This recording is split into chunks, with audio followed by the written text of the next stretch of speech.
आपण याच्यावरच काम करतोय ना सध्या सर्वजण.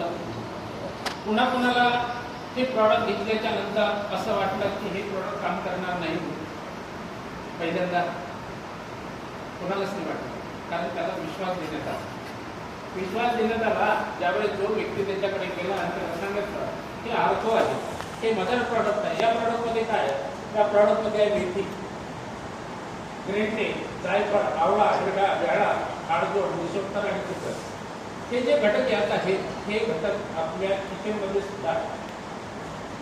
मग आपल्याला किचनमध्ये घटक आहेत ते आपल्या शरीरात जाते, त्याच्यातून फायदा का होतो? फायदा न होण्याचं कारण कसं आहे की हळदीमध्ये कुरकुमी असते, म्हणजे कॅन्सरचे सेल सुद्धा त्यांनी होत नाही. हळद किती कामाची आहे. आपण लोकांना म्हटलं हळद जर घेतली तर आपल्याला ते आजार होणार नाही, मग ते म्हणते आम्ही रोज हळद खातो. मग हळद खातात कशी खातात? भाजीत किंवा डाळ शिजवताना हळद टाकल्या जाते. किती असते ते?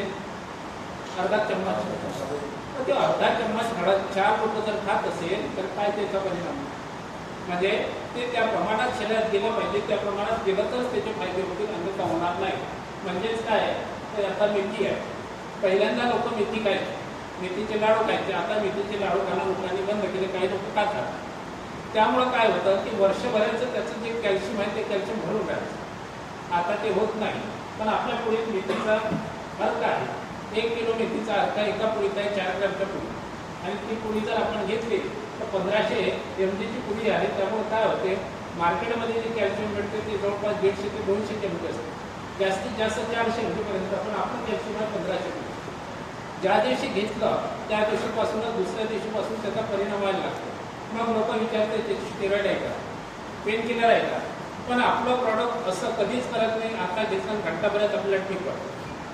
म्हणजेच काय, स्टेरॉइड कसं काम करते, आता घेतलं की घंटाभरात ठीक वाटते. आपलं प्रॉडक्ट घेतल्याच्या नंतर 2 ते 3 दिवसानंतर त्याचा रिझल्ट होतो, म्हणजे त्या स्टेरॉइड नाही. तरी कोणाला जर वाटत असेल तर त्यांनी ही एक पुडी घ्यायची, लेअरमध्ये यायची, चेक करायची, त्यात जर स्टेरॉइड निघालं तर कंपनीवर आपण दावा करू शकतो, बरोबर आहे. त्यानंतर स्टेरॉइड हे शुगरच्या माणसाला जमत नाही. आपण शुगरच्या व्यक्तीला सुद्धा हे प्रॉडक्ट देतो, त्यामुळे त्याला कुठल्याही प्रकारचा त्रास होत नाही. आणि ते स्टेरॉइड जर असतं तर ते व्यक्ती घेऊ शकते नसते. असं हे मेथी आहे. मेथी नंतर ग्रीन टी आहे. ग्रीन टी काय करते, आपलं वजन संतुलित ठेवण्याचं काम करते. आपले शरीराची जी चरबी आहे ती वाढू देत नाही, चरबीला कंट्रोल ठेवण्याचं काम करते. त्याच्यानंतर जायफळ, हे जायफळ आहे हे नॅचरल स्टेरॉइड. म्हणजेच लहान मुलांना पहिले जायफळ उगाळून चाटण द्यायचे, म्हणजे शांत झोप येण्यासाठी. आपण सुद्धा घेतल्यानंतर पुडी घेतल्यावर आपल्याला शांत झोप येते. म्हणजेच काय काम करते, ते स्टेरॉइडचं काम करते, पण नॅचरल. त्याच्यानंतर आवळा, हिरडा, बेळा. जे आवळा, हिरडा, बेळा वात, पित्त, कफ या तिन्हीसाठी काम करते. त्या वात, पित्त, कफाचं जर संतुलन असेल तर कुठल्याही प्रकारचा आजार आपल्या शरीरात येणार नाही. म्हणून ही त्रिफळा आपण या माध्यमातून घेतोय. त्यानंतर आडगोड. आपल्या शरीरात कुठेही बारीक क्रॅक झाले असतील, आपल्याला माहीत नाही, ते दुखते आहे, तर हे आडगोड हे काम करते की आपल्या शरीरातले बारीक बारीक ते जोडण्याचं काम करते. त्यानंतर आहे निशोत्तर.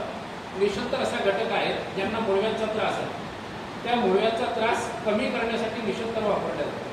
आणि चित्रक अशी वनस्पती आहे की ती बॉडीला डिटॉक्स करते. निशोत्तर काय होते, पहिल्यांदाच आपल्याला बदल गोष्ट काय, पहिल्यांदाच मुळव्यात आहे, घेतल्याबरोबर आपल्याला याचा त्रास जास्त जाणवायला लागतो. आणि लोक म्हणतात की हे प्रॉडक्ट उष्ण आहे, याने मला मुळव्यात होते. मुळव्यात झालेली होतीच पहिले, ती फक्त तुम्हाला दिसते आहे. याला मग काय करायचं, याचं घेण्याचं प्रमाण आहे रोज सकाळी 1 पुडी, संध्याकाळी 1 पुडी, सकाळी आणि संध्याकाळी 2 वेळेस 1 पुडी जर घेतली